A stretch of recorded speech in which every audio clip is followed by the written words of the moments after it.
সম্মানিত ভিউয়ার্স, আসসালামু আলাইকুম। আমি কাউসার হোসেন।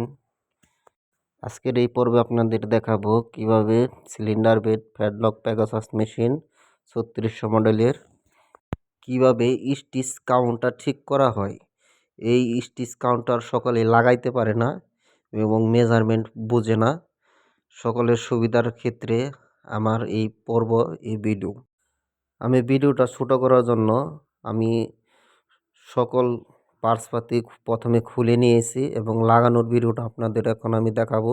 প্রথমে দেখতে পারবেন যে একটা ওয়াশার আছে এবং সে জায়গায় একটি গার্ড রয়েছে, পয়েন্ট আছে। হ্যাঁ, এই পয়েন্টে প্রথমে আমি লাগিয়ে নেব সুন্দর মতো। ওই যে মাঝখানে যে ছিদ্র বরাবর আছে, ছিদ্র বরাবর করে আমি সুন্দর মতো লাগিয়ে নেব। এখন আমার হাতে যে ডিভাইসটা দেখতে পারতেছেন, এই ডিভাইসটার লাগানোর নিয়ম সকলেই জানে না। সেজন্য আমি আপনাদের সুবিধার্থে সম্পূর্ণ ভিতরে যা আসে সম্পূর্ণ খুলে আবার লাগানোর চেষ্টা করতেছি। আপনারা মনোযোগ সহকারে দেখলে অবশ্যই বুঝতে পারবেন কিভাবে এটা লাগানো হয়। একের পর এক ধাপে ধাপে কিভাবে লাগানো হচ্ছে দেখতে থাকুন।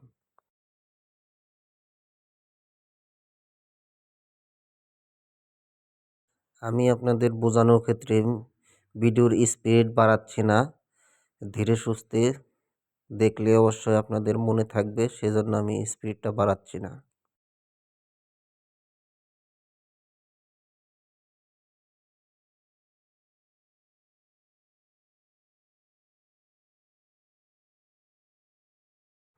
এখন আমি এই রডের ভিতর দিয়ে ঢুকিয়ে দেব।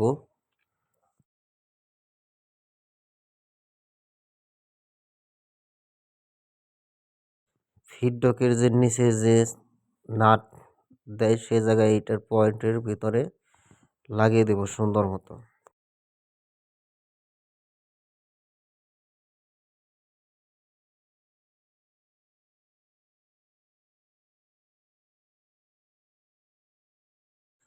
আমি আপনাদের আবারও বলতেছি, যদি ভিডিওটা টেনে টেনে দেখেন তাহলে আপনারা হয়তোবা ভুল করে বসবেন। সেজন্য মনোযোগ সহকারে দেখলে হয়তোবা আপনাদের লাগাতে কোনো ভুল হবে না ইনশাল্লাহ।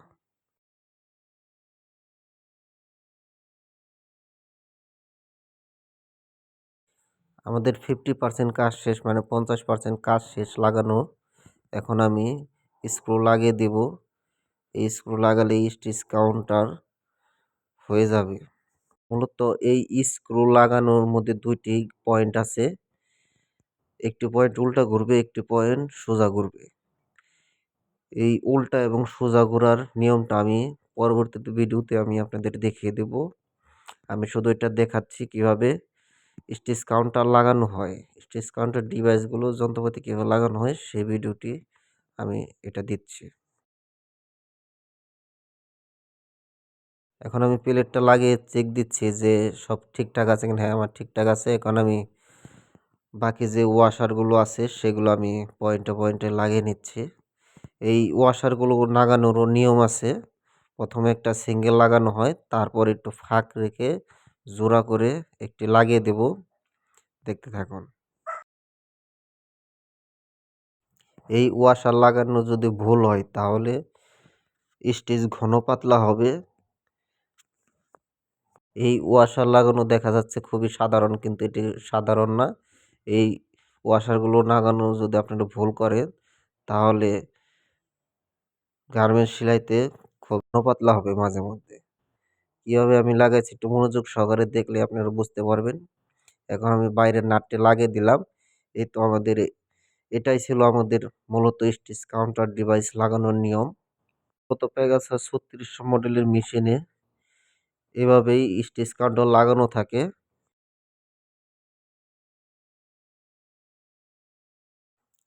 এখন আমি লিঙ্কে নাটটি টাইট দিয়ে লাগিয়ে দিব এবং ঘুরে ঘুরে চেক দিব যে সব ঠিকঠাক আছে কিনা। এখন আমার সব ঠিকঠাক আছে। এখন আমি প্লেট আর এই সাইড কাভার সবগুলো নাট বল্টু টাইট করে লাগিয়ে দিব।